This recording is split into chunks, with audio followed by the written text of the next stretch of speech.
కొంతమందికి బాగా ఆస్తులు సంపాదించేటటువంటి వాళ్ళు దాన్ని కవర్ చేసుకోవడానికి కొన్ని కొత్త వ్యాపార మార్గాలు చూపెడతారు. అంటే బ్లాక్ మనీని వైట్ చేసుకోవడానికి. ఫర్ ఎగ్జాంపుల్ వ్యవసాయం.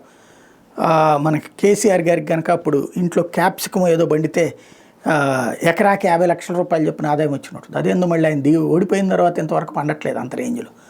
అట్లాగే సుప్రియా సూలేకి 650 కోట్ల రూపాయల ఆదాయం వచ్చింది. అట్లాగే అంటే వ్యవసాయం ఒక సాకు. అట్లాగే బొటిక్కుల ద్వారా కోట్లు సంపాదించినట్టు చూపెడతారు. ఆ బొటిక్కులు పేరుకి బొటిక్కు ఎవరో నడుపుకుంటుంటారు, వాళ్ళతో టైఅప్ అయిపోయి తీసుకునేటటువంటి వ్యవహారాలు, దాన్ని అడ్డు పెట్టుకుని డబ్బులు సంపాదించుకునే వ్యవహారాలు నడుస్తూ ఉంటాయి.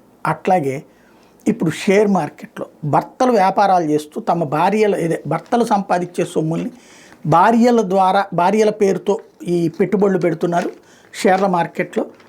మహిళల ఇన్వెస్ట్మెంట్ బాగా పెరిగిపోయిందంటూ దాన్ని ఏదో పాజిటివ్గా ప్రొజెక్ట్ చేసుకొచ్చారు. 2022తో పోల్చుకుంటే 25 నాటికి వివిధ రాష్ట్రాల్లో మహిళా షేర్ హోల్డర్ పెరిగిపోయారు. హిమాచల్ ప్రదేశ్లో 3.7%, ఆంధ్రప్రదేశ్లో 3.2%, ఛత్తీస్గఢ్లో 3.1%, మధ్యప్రదేశ్లో 3.1%, పంజాబ్లో 3%, ఒరిస్సాలో 2.8%, తమిళనాడులో 2.7%, తెలంగాణలో 2.8%, కర్ణాటకలో 2.6%. ఓవరాల్గా చూస్తే డీమ్యాట్ ఖాతాల పెరుగుదల కూడా అట్లాగే ఉంది. 4.01 2019లో అయితే ఇప్పుడు 17.76. మహిళలు భారీగా చేసేస్తున్నారని. మ్యాక్సిమం మహిళలు డైరెక్ట్గా చేసేది అతి తక్కువ. మిగతాదంతా మగాళ్ళు తాము చేసేటటువంటి దానికి ట్యాక్స్ ఎగ్జంప్షన్స్ కోసం లేదా ఆస్తులకు సంబంధించినటువంటి ఇబ్బందులు పరిష్కరించుకోవడం కోసం మహిళల పేర్ల మీద చేస్తుంటారు. దాన్ని ఏదేదో మహిళా అభ్యున్నత అని చెప్పుకోవడం అనవసరం.